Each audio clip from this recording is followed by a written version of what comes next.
Hey, Chubbies. Tonight's show brought to you by the Kelly Wiley Realty of the Keller Williams Capital Partners. You ever sitting around the house, you and your spouse, and you're like, man, this house is just, it's getting too small. The walls are closing in, and man, I'm ready for a bigger place. I need a bigger house. I wonder how much I could get out of this one. Wonder what projects I need to do. You ever think, man, hey, kids is gone. I'm ready. I need a smaller place. I don't want as much to take care of, you know. Well, I'll tell you what to do whenever that thought comes in your mind and you got some unanswered questions and you want to know, like, hey, how much is this house worth? How much is that house worth that I'd like to buy? You know, what projects can I do to increase the value of my house? Well, call Kelly Wiley Realty of the Keller Williams Capital Partners. Give them a call at 577-3795. I'm going to tell it to you again. That's area code 740-577-3795. Let Kelly Wiley Realty help you on your house journey. Yeah. Hey, so Lane Wright, ladies and gentlemen. Welcome, Lane. Hey, how's it going, man? First appearance on the Chubby Guys podcast. Yes. Sure. Yeah. It feels fitting, you know? Hey, yeah. You know, now we never take it to that level. No, you know, it's cool. Yeah. that is 100% where we take it all the time. Cool.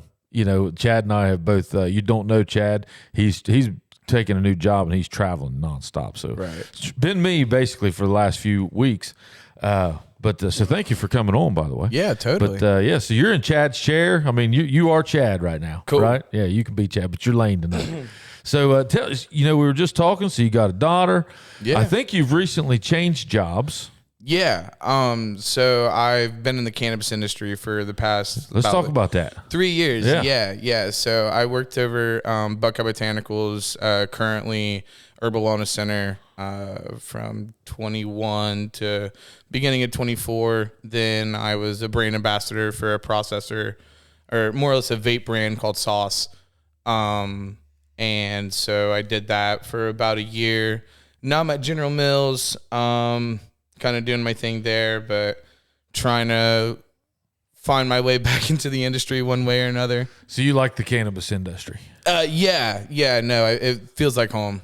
Yeah. Yeah. So which part of it do you want to get back in? So tell me about that whole world. How's that going since they went legal in Ohio, right? What year was that it went legal? So, issue 2 was voted on, in November of 23. We passed with, pretty much 60-40 majority. And then it went into effect July of 24 for recreational. Yeah. So, you've been in it for a minute though. I started with the medical program, and then it's really cool to actually be able to see kind of that transition. Mm-hmm.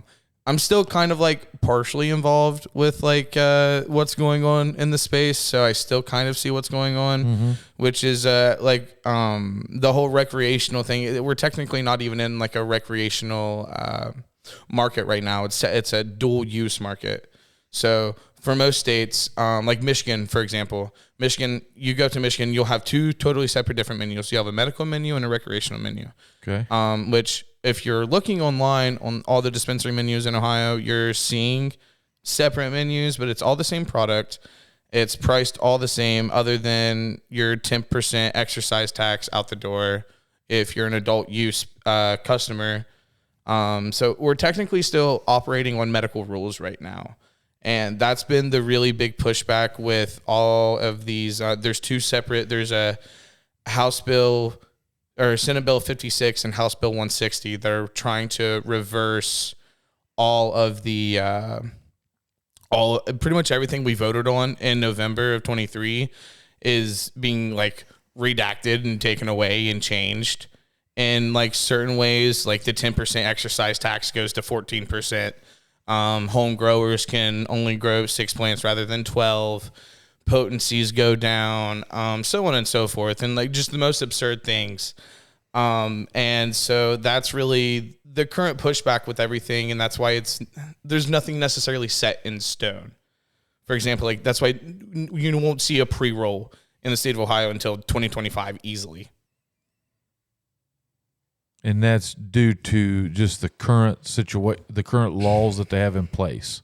Because it's not fully recreational, so there's certain things that they allow you to do with that. Yeah. Certain things they won't. There's no legislation set in place about combustible cannabis because in the medical world, there's no combustion. If you go to a dispensary right now and you buy a jar of cannabis, somewhere on that packaging, it's going to tell you that this is for vaporization only. Okay. So that means no bongs, no bowls, no joints, anything to put a direct open flame to plant material is considered illegal still in the state of Ohio. To sell it there. Right. Yeah. If you buy it from a dispensary, yes, it is considered illegal to combust that cannabis. Unless you buy their vape pens. Yeah. So, or really just any,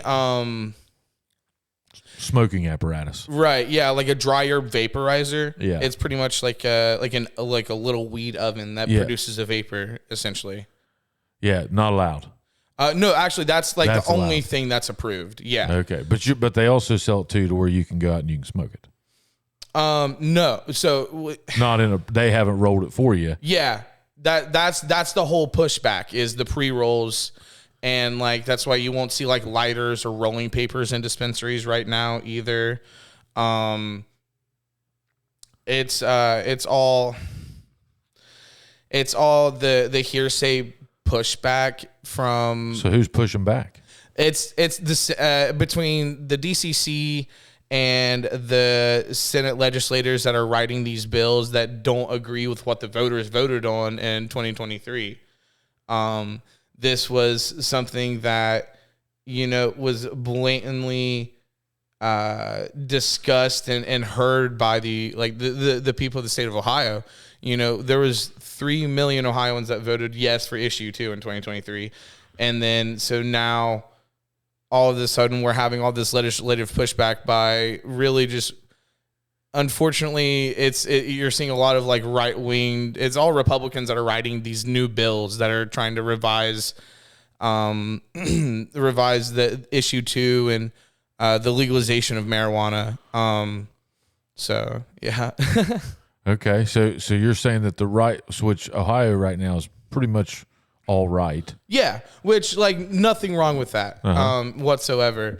I I don't necessarily have a political view, left or right. It's just from what I'm seeing, all of these bills that are being constructed by Republican senators or Republican representatives and so. So why do you think that is? Because it's a business at this point. 100%, yeah, and that's what's been like really interesting. Sorry to hear. Me. Absolutely, we're making a killing in terms of tax revenue, and I think it might be House Bill 160 that's actually trying to reverse where the taxes go that is accumulated from the cannabis sales. Yeah, where do they go? Do you know? So 36% goes to school funding, 36% goes to Department of Transportation, another 25% goes to cannabis social equity. So it's a fund that helps people that were incarcerated for nonviolent cannabis crimes reintegrate into like normal society. And then that was a fund that was started, I believe, by the DCC. Don't hold me to that though. And then there's another 3% that went somewhere else. But now what they're trying to do is all of it is just a general tax fund. So they can do whatever they want with it. And then the big rumor is that it's most likely just going to go towards law enforcement, which they already get, I think close around to $500 million a year. Who does? State law enforcement. State law enforcement. Right. Yeah. Seems cheap. That seems like not a lot of money to operate the entire state in law enforcement. Probably. And like, do what you have to do, I guess. But I guess more or less my thing is what was voted on, I guess was voted on. And I understand like revisions are necessary, but I guess not. I guess in this drastic measure, per se. Yeah, I mean, I don't know. I mean, it sounds like they're making a ton of money. If they're making, what is the tax rate on that? So for every $100 spent, how much are you? It's a 10% excise tax currently. Okay, so for every $100, so how much is the entire cannabis revenue generating in the state of Ohio? Do you know that? So the first week it was, I believe, 10 million A week? 10 million in sales. That week? Yeah. Okay, so that would equivalent to what, $520 million a year business? Essentially, right. So 520. So then you have a 10% excise tax. What about a sales tax? That mostly depends by county, but usually there's a sales tax. So you guys would have a county sales tax, right? And then you would tack on what else after The 10% exercise tax. So you're paying 17.25% total. So for every $100, 17 of it has to go to taxes, right? Right. Well, an additional 17 is paid on taxes. Yeah. For every $100. So they would be getting a large sum. So let's just say it's $500 million, just for simple numbers. They would be getting somewhere around $34 million a year in taxes. Is what they would get. So they're really not it's a large number, don't get me wrong. But in the grand scheme of things, what is that really doing? So they're bringing in roughly, we assume $520 million. Right. So now 17% tax, they've got 90 to play with that's going out there. 7% is going to your county. Then, another 10% going to state for a general fund, and you think that they're going to take it and make it towards the police. I guess I really don't care where they put it. Well, see, that 10%, it wouldn't be just that 10%. It'd be different if it was just that 10% being just generalized. But they're saying that all of it's going to be generalized. Well, 10% is all of it, because 7.25 is going to your county. Right, okay, yeah. So and if it's 17 total, then you said the excise tax was 10%. So 10% of the $520 million you're saying would be the entire pot, right? Yeah. Okay, so that's 10% of five. Let's just say it's $520 million, 10 million a week, which I'd say it's higher. But if it's $520 million a year, then they would be getting about $52 million a year in tax revenue from that. Right, which in the grand scheme of that, I guess that $500 million that they already get, whenever these programs aren't even funded yet.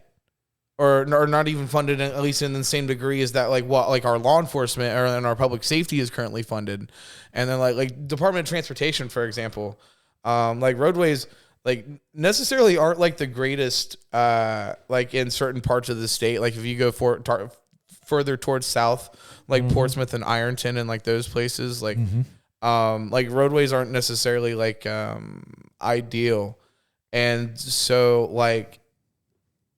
I feel that if we have this extra revenue coming in, why not take it to those places that need it, per se? Do you know that they're not? What's that? Do you know that they're not going to do that? Nothing's necessarily set in stone. So the bill is setting at the House right now. And so on the 20th, there's a big lobby day for cannabis advocates to go to in the State House. That are going to be in support of not amending the bill, to keep it with the schools, to keep the tax revenue with the schools and with everything where it's at right now, and to keep the bill where it's at right now. That's what they want. To keep issue 2 as it was voted for in 23. And you think that they want to shift the bill, amend it, and put the money towards law enforcement? I think that they want to amend the bill and shift it to really just pay their own pockets and the grand scheme of it all. By how? What do you mean? It's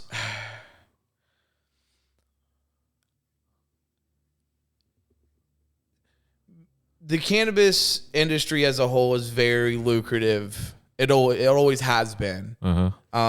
Before legalization and currently. And then so what you're seeing currently is that people that have never been introduced to the plant, never touched it in their life, but have millions and millions of dollars, are able to capitalize and able to start these multi-million-dollar facilities and have all the money in the world that they can do what they want with. and then direct it and watch in which derivative they want it to go. I wouldn't disagree with that at all. Yeah, they are you in favor though of like doing it just like you would a local what do they call those markets, those not a flea Absolutely. market, like a farmer's market? Absolutely. You're in favor of like just total freedom with it. I have met some of the greatest home growers in Jackson County. Okay. There is a beautiful cannabis community here. I think it would be amazing if we had a 3-day weekend somewhere that, you know, you can have a farmer's market where people can show off their crop, whether it's cannabis or it's hemp. There's a lot of hemp growers out here too that just grow CBD. It has no THC in it, but they just, it'd be really, really special. I don't know that you can't though, can you? I mean, is that against the law now? Not necessarily. So, as it is right now, you can gift and share cannabis. There are events that go on throughout the state. My friend Papermaker Genetics, he had Terp Madness out in Cincinnati this past weekend. He had his own Cano Bash in Chillicothe this past summer. And just these events where people get together and they show off what they've been growing. It's like an expo. Yeah, strain contests and things like that. Yeah.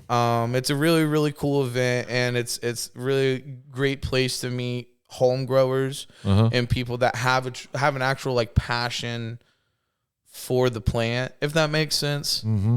So you're allowed to kind of do that, really? Absolutely. As the bill stands right now and as the law stands right now, absolutely. Yeah. So home growers can grow, if it's just one adult, 21 in the home, they can grow to 6 plants.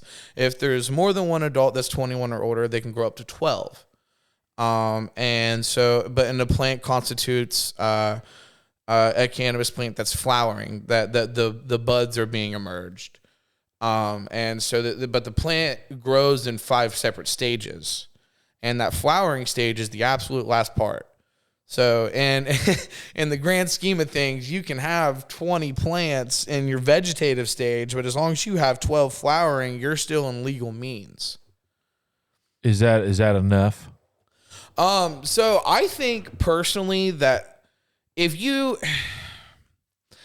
can grow weed right, you can get 3 plants to last you a winter. 3 plants to last you summer and fall. Now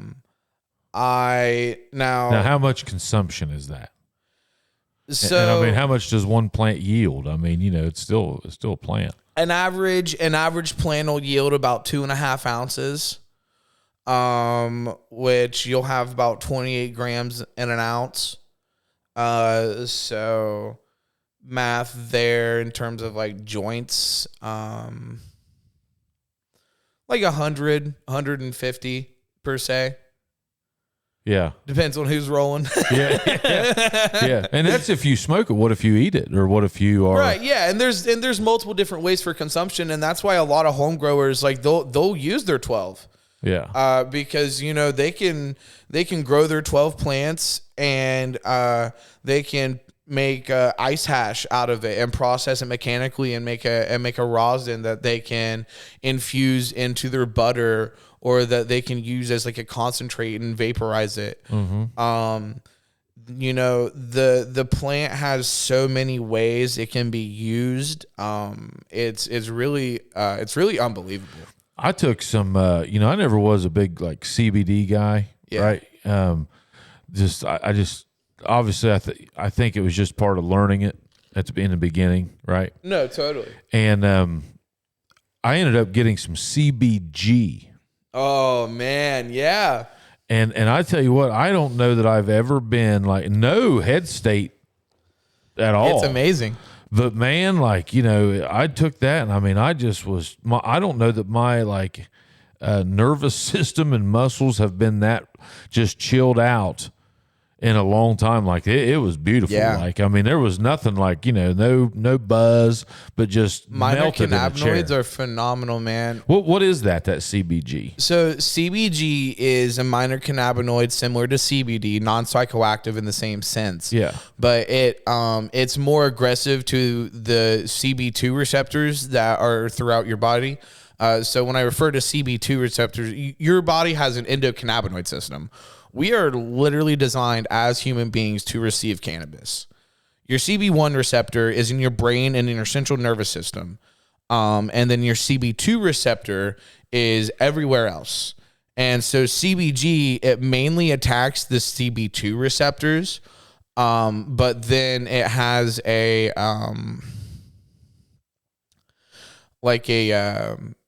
an offside kind of reaction to your central nervous system as well. So like, for example, I have a topical at home that I love to use, and it's a THC CBG topical. So I have a bad knee. I'll put it on my knee some days when I'm having a bad day with it. It reacts to those receptors that are in my skin and in my muscles to say, hey, this is hurting, but we can fix it. And goes through that repairing process that way. There are over 120 minor cannabinoids in the cannabis plant. Your main 5, you have THC, THCA, THCV, or there's a lot more, I guess. So, all the THC and then CBD, CBC, CBG, and CBN. And all of those have an A, V, and an A and V kind of derivative. CBN is more of like a sleepy time cannabinoid. So like if you have a hard time like going to bed, CBN indirectly attacks the CB1 receptors to where you're not necessarily like in a psychoactive effect or high, but it's just helping you go to sleep. Yeah. It takes you to that REM state of sleep, rapid eye movement where you dream, and helps you stay asleep. CBC, excuse me, in the similar way, takes attention to the CB1 receptor, but in more of like a neurotropic way. So it helps promote brainwave development and neurological pathways. And so like it provides a very like euphoric, like kind of like upbeat experience, very much for like a daytime sort of a thing. Okay. Yeah. And then CBD is usually just like your typical like pain and like just all around kind of whatever throughout the day cannabinoid. And CBD gets a lot of bad rap in my opinion, because everyone, they want relief, but they want just something. And I think this was really like a big thing in like 2018, 2017, whenever gas stations had CBD products and everyone was trying those and they were getting headaches and it was making them sick and so on and so forth. But these products aren't tested. And anything you buy in a gas station now, like those little like Buddha carts, the Delta 8 THC, those products aren't tested for like THC or anything or any mold or anything like that. They're just bottled and sent to a gas station for someone to buy. And so that's why I think a lot of people have a negative derivative for CBD, but it's honestly, CBD is my favorite cannabinoid out of all of them, to be honest with you. Yeah, I think it was the cost, because like, if you go in there to get it, what you're going to spend on a bottle of Tylenol that'll last you 30 days, you're going to buy enough CBD to last you a week. No, right, which I think is insane because the price of hemp is, like pounds to pennies. Yeah. And that's where CBD mainly comes from in an industrial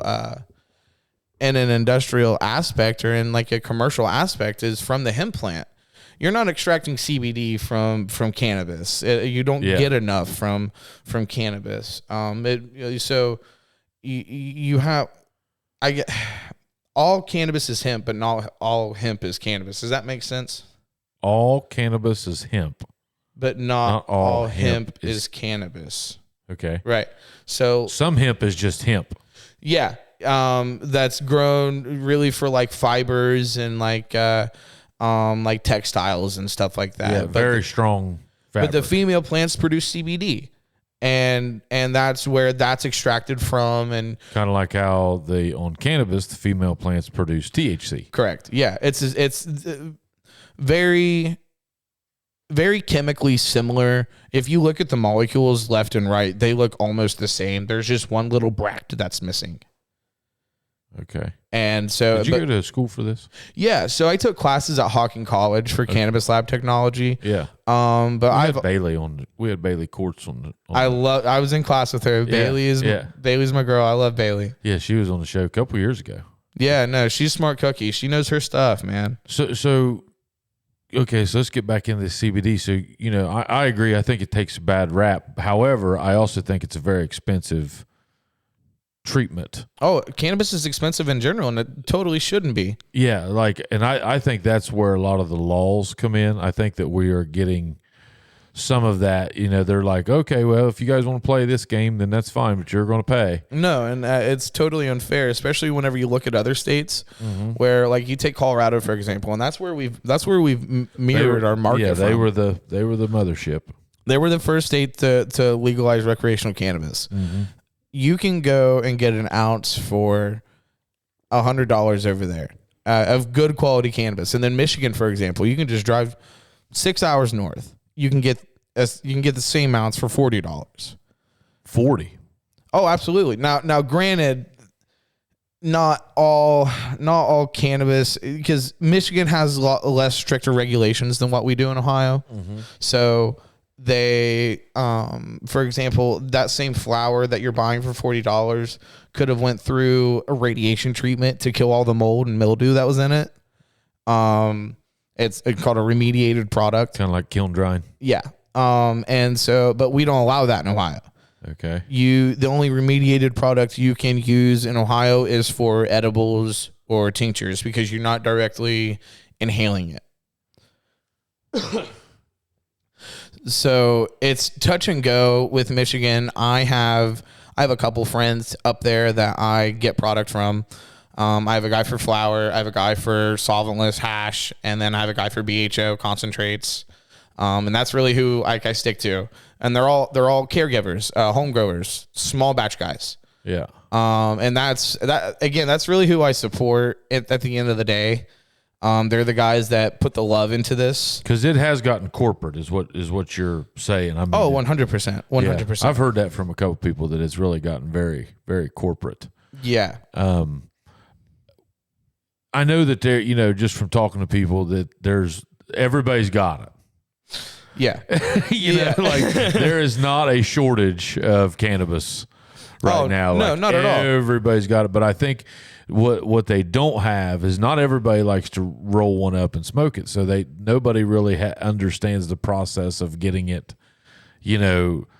carbonized and all that stuff and making it an edible and that way. Otherwise, I think a lot of people would be growing their own. And totally. Yeah. But it's just such a process. It stinks. And that's the unfortunate part. And then you still have a stigma about it.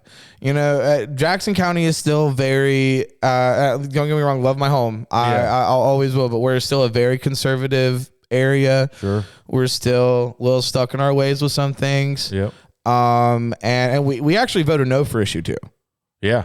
Yeah, we voted no. Yeah. But you've got a dispensary. Yeah, right. We have a dispensary and a cultivation facility. Yeah, we are one of in the beginning it was 7. We were the first of 7 dispensaries to open in the state of Ohio. Yeah, now there's hundreds. We're at 137, I think. In the state of Ohio? Yep. Wow, and there was 1 out of 7. Yeah. We've been there. How many grow facilities and stuff now? I mean, is that just a huge... Actually, not, and that's why the prices are so high, is because there's not very many cultivators. 4 people are dominating the whole thing. Yeah, you have 5 or 6 really big guys, and then the rest are the small fries just trying to get by. Which I have friends everywhere. And then that's what's really cool about the industry, is that you have friends throughout this entire community. It's the most friendliest competition you'll ever see. Truly. Well, they're all stoned. Oh yeah, absolutely. We'll go to these meetups and everyone will have their Puffcos out. We'll be shooting shit about these numbers being this way and this, that, and the fourth. But it's all love. It really is, and that's the really best part about it. Yeah. You know, how do you see it going in the future? What do you think is going to change going forward? And then I want to know why you were not able to stay in that business, because it's apparent to me by talking to you that you are you're in. Yeah, you're all in. Oh yeah, you're never really out. But so I guess in the next 5 years, I see us eventually getting pre-rolls. I don't see that happening for at least two years. Truly. And that's the only thing you're really concerned about is buying pre-rolls. That's what the market is concerned about. Okay. Well, that doesn't seem like that big a deal, really. It's really not, but I promise you ask any employee at Herbal Wellness Center, they will tell you they get that same question. When are we getting pre-rolls? Probably about 8 to 10 times a day. Sure. Yeah. I don't see that a reason to flip anybody on its top. Oh, you'd be surprised. And then it's the pre-rolls, and then we don't have this legislation set in stone yet either for recreational sales. We're still operating on this dual use license. And I don't see that changing for at least another bare minimum another year, because now we have this dual use license set in place. Now everyone's going to have to apply to have a recreational license. Yeah. Because cannabis is tracked and monitored through a company called Metric. And so whenever a plant sprouts, it gets a metric tag. That tag has a chip in it, and that tag follows that plant all the way to harvest. And then it gets a sticker with the same number, similar tracking chip, and it stays with that sticker all the way to the dispensary. And so like Michigan, for example, you have medical metric, that's yellow tags. You have recreational metric, that's blue. We're still all operating on yellow tags in Ohio. And so to be in compliance with metric, we're going to have a whole separate license. So it's going to be a whole separate application fee, whole separate application process, so on and so forth. They'll probably grandfather you since you're already a dual. That would be the idea. But I'm sure someone's going to have to pay something for that to happen. You. Yeah, you're still going to pay the same, but you just ain't going to jump through 100%. So I think with time, things will even out. I think with time, we'll eventually see similar prices to what Michigan sees. And that's what everyone's worried about. It's like, oh, I can just go up to Michigan and pay such and such. Yeah, maybe you can, but you're also breaking federal law by crossing state lines, and at the end of the day, you're paying the same amount of gas money, dude. Unless you're there. Yeah, unless you're there. Like I was a concentrate judge for Hash Bash Cannabis Cup in 2023 in Ann Arbor, and I spent money in dispensaries there because I was there. Yeah. But that was really the only time. I guess I can't say I've ever went out of my way to go up to Michigan to buy weed. Yeah. Whenever I have, because it's similar quality, unless you're buying from a home grower or you have someone that specializes in something that you're looking for. It's all the same quality. Weed's weed. Exactly. Yeah. So what drove you out of the business? I know you had a child, right? So your daughter's 8 months old. That was, I guess, more of the thing. You can probably pull that mic up and then see that little knob there on the inside of the where it pivots. Yeah. No, not that. Now down, right there. Yeah, if you loosen that or tighten that, it'll bend wherever you want it to. Cool. Lefty loosey, righty tighty. I think I got it. Yeah, you got Sweet. it. Yeah. If it keeps dropping on you. I haven't been in a good place mentally. Okay. Maybe you're smoking too much weed, brother. Not enough, man. No. I had some bouts with depression and stuff like that. I haven't necessarily been myself. And it's not Ellie's fault. I don't know. I just kind of got in a weird place. And my job that I was working with, it wasn't necessarily working out with what I needed at home. But my situation has changed a lot. So I feel like it's something I could at least entertain if I got an opportunity, you know? Oh, you're saying, so you would leave, you're doing construction now. I work in a pack out line for General Mills. Oh, okay. You actually work at the plant. Okay. Yeah. I thought you were doing construction there. So you're in manufacturing basically, or production, food production. Production. And so you're saying now you've got, it's helped you even things out.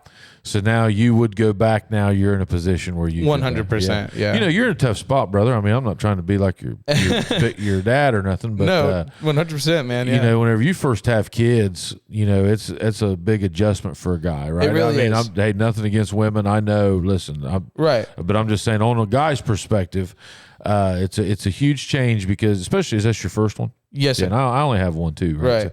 So, mine's 11, but I can remember whenever I had that. Whenever there's lots of things happen to you. Are you with the mom? Not currently. Not currently. Yeah. So that that's weighing on you. That's right. Yeah. Are you doing the right thing? Lots of stress comes upon you that you've just never had before.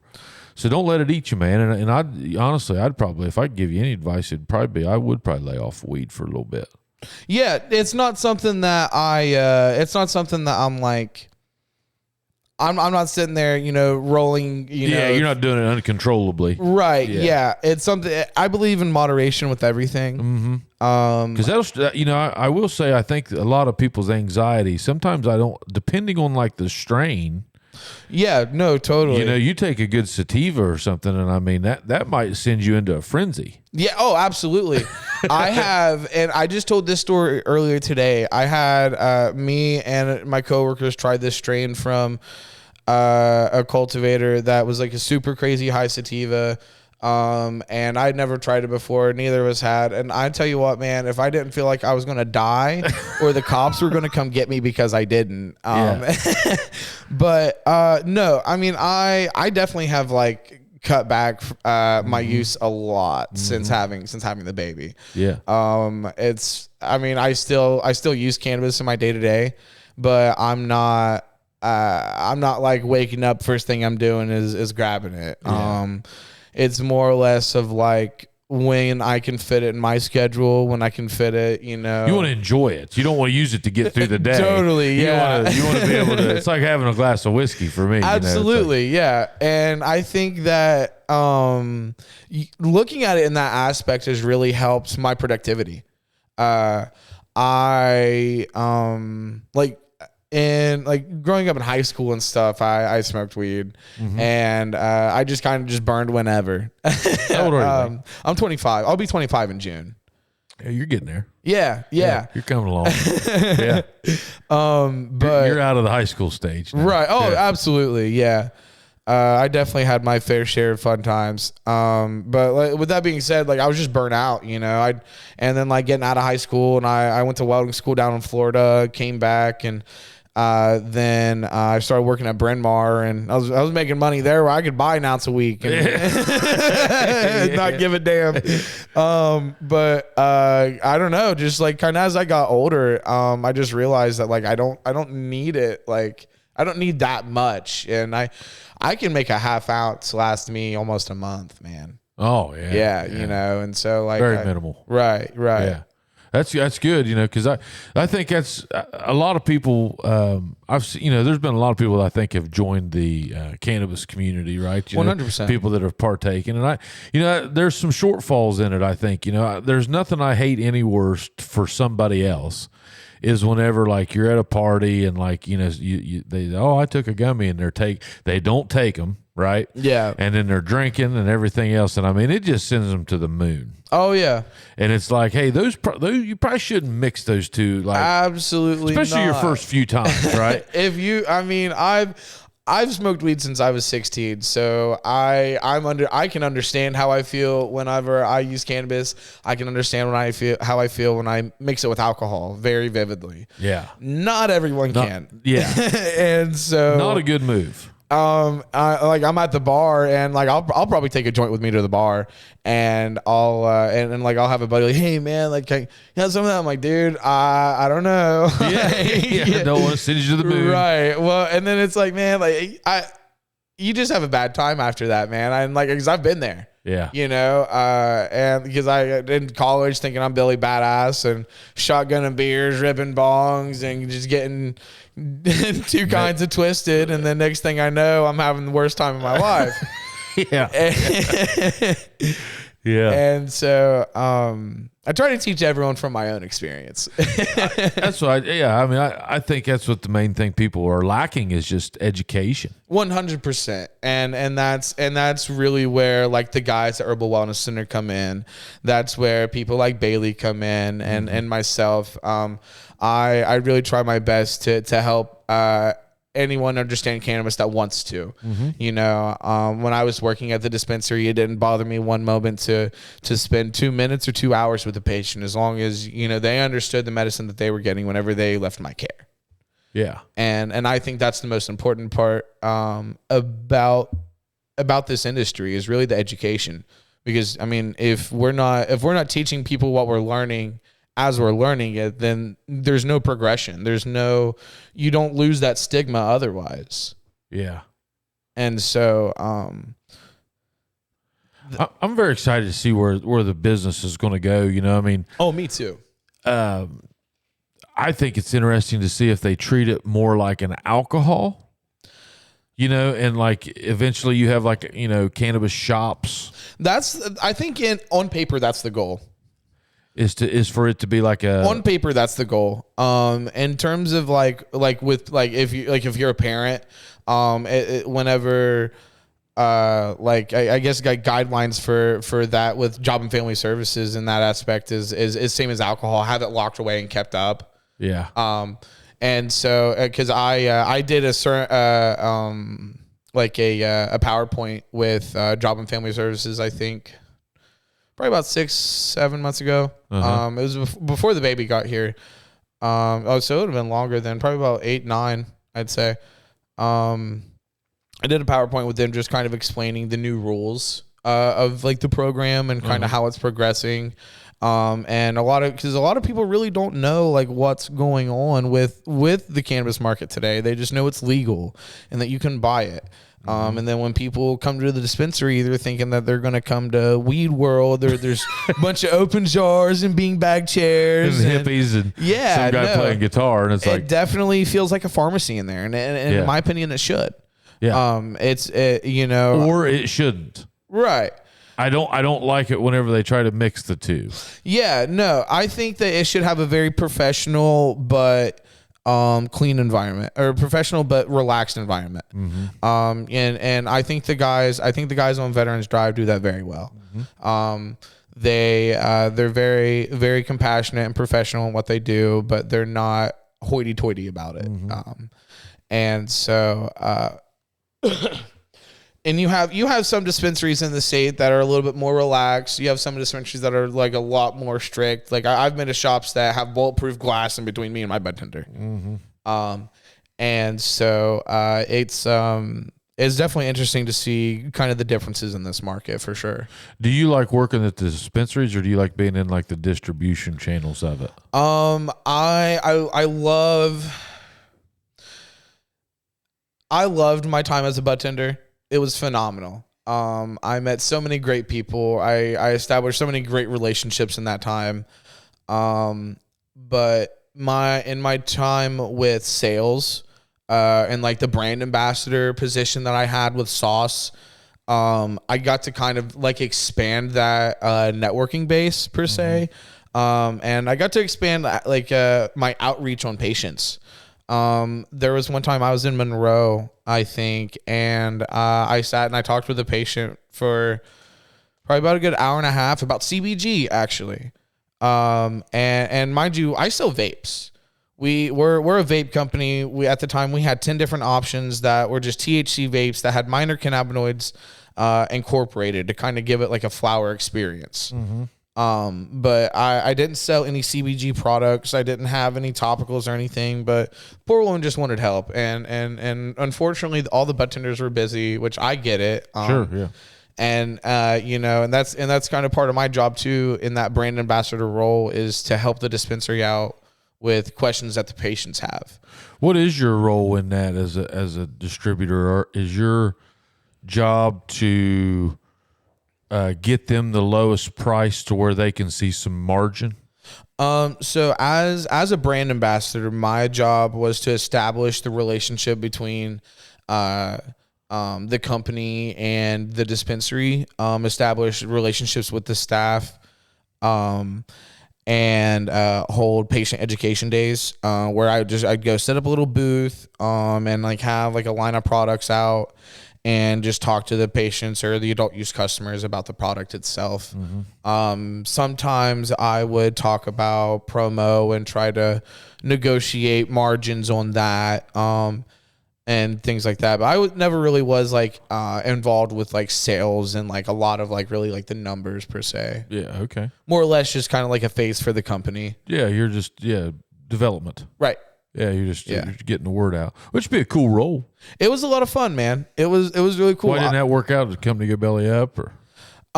You said your mental space. Yeah, mental space and just the baby and everything. Sauce is doing great. They're killing it. Love those guys over there. Nate and Scott and Jeremy and all of them. They're Matt. They're such a great crew. Yeah. I like the dispensary. I found family in those guys, and they've been super, super understanding, kind of with like my situation and what I've had going on. Yeah. And so mad love to those guys. Seriously. Yeah. Well, hopefully you get back into it, man. No. I can tell you are in. You are all in. Like. Absolutely. Like I said, you're never really out, man. I have a friend up in Cleveland that used to work for Buckeye Relief, but he's now like a social media influencer in the cannabis community, and he does jujitsu and stuff like that, and has a cannabis jujitsu tournament coming up there. That he is planning himself. Yeah, he's doing really great with it. So like it's really interesting because he's not the only one that is also like I said, you're never really out. Sort of a thing. It seems to me that you get a lot more traction whenever guys just start doing their own thing. It's kind of one of those. It's easier to ask for forgiveness than it is permission. 100%. And not that anybody's going to tell you no, but nobody knows the answer on what to tell you. So it's like, well, let's go try it. You trust me. We'll keep it legit. No, right. Yeah. It's really, cause like you see that even now, there's breeders that are, in the Chillicothe area. There's processors that are in the Newark area, Columbus area that are making rosin and hash products. Yeah. And they're absolutely killing it. And it's really cool to see them make names for themselves in this gray market. Yeah. Where they're operating on the home grow laws and able to process on the home grow laws and things like that. And then once they get their money out of it, they get a recreational license and start pushing in dispensaries. Yeah. And so it's really cool to see just kind of where the community is coming to as a whole. Yeah. Yeah. It's man, I'm old, right? I'm in my 40s, and hey, I never thought we'd see the day that you could right. Oh yeah. This. I'm just kind of tickled that it's finally here. No, it's been really interesting to watch, even like in high school. I've studied this plant since I was about 15, 16 years old. And I always told my teachers, I'm like, listen, man, I'm gonna work in the weed shop one day. Just you wait. My math teacher actually came up to me. He found out that I was going to Hawking College for Cannabis Lab Technology, and he goes, Lane, you told me. Yeah. And that's all he said. He said, you told me. And I said, I sure did. But it's something that I knew was indefinite. We've used this plant as humans for hundreds of thousands of years. The ancient Chinese used this plant as a medicine literally since the beginning of time. And so for us to outlaw it in the 60s just because money, it's really all it was. Harry Anslinger, his nephew, was the CEO of DuPont, and Henry Ford found a way to develop an engine that could be ran off of a hemp-based fuel. And at that same time, they had a patent on motor oil. Mm-hmm. And so they just banned the whole plant and everything about it. I didn't know the ins and outs of that, but I knew that it was all political, and there was some 100%. It was like it was with the big boys, like the Rockefellers, and it was part of all that. I don't want to say them particularly, but like those style of families. It was something of that. Harry Anslinger he was head of what is now the DEA. But at the time, it was the DEA and the ATF kind of combined. Okay. And he was the same guy that outlawed alcohol. And then whenever the prohibition ended, he more or less was just looking for something else to outlaw to make his money off of. And then so you're saying he created drug trade? By eliminating it, he was giving his officers a reason to arrest people? I think he single-handedly started the war on drugs. Okay. 100%. And because, at that time we were making medicines that had cannabis in them. Cannabis oil in them. You could read the ingredients that said cannabis indica. Or cannabis indica extract. And he realized that this same plant, cannabis, was this same thing, marijuana, that all these people were smoking. And then so the reefer madness came out that, people were gonna, kill your women and so on and so forth. And you're gonna jump out of windows. And then the DARE program started. And then that whole thing came. Then you had the Controlled Substances Act in 1976. That was Harry Anslinger was in Nixon's ear the whole time about that. In my opinion, it's no different than somebody that has to have that morning coffee. Yeah, and then like caffeine is I can tell you, caffeine's way more addictive. 100%. Oh my God, I really wish I could quit caffeine. I'm on water today because I've been trying my best to stay back from pop, but working third shifts it gets difficult. Yeah. But it's really interesting though, because in that time, the big target for marijuana was the black community. That the black community was smoking all of this weed and this, that, and so forth. And then even like after the Controlled Substances Act and in the 80s and 90s, it was all targeted towards the African American community. But it was the working white man that bought their weed most of the time. There's a song, it's an old reggae song, and it is the black man cultivate it and the white man smoke it. And I can't remember the name of the song directly, but historically speaking, I mean, that's really what happened. The Jamaicans and Compton in California were growing the weed. And then, it was the working class white man that was buying his bag and rolling joints when he got home. Huh. Wow. I didn't know any of that. They teach you all that in college, or did you just research that? A little bit of both. Yeah. Yeah. There's a book, called The Emperor Wears No Clothes. It's written by a man named Jack Herer. There's a strain called Jack Herer. And it's named after him. He was the first American cannabis advocate. And he wrote this book, basically explaining everything that we weren't told about marijuana. Athens, Ohio is mentioned probably about 3 or 4 times in that book, which is really, really cool to see.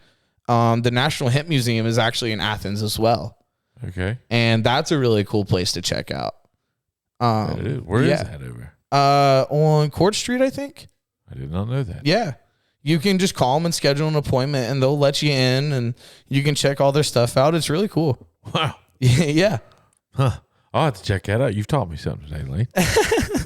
Well, brother, we try to keep them about an hour. You got anything you want to shout out? It's about perfect. No, man. I'm appreciative for the moment. I appreciate everyone that's kind of gotten me to where I am in my cannabis career.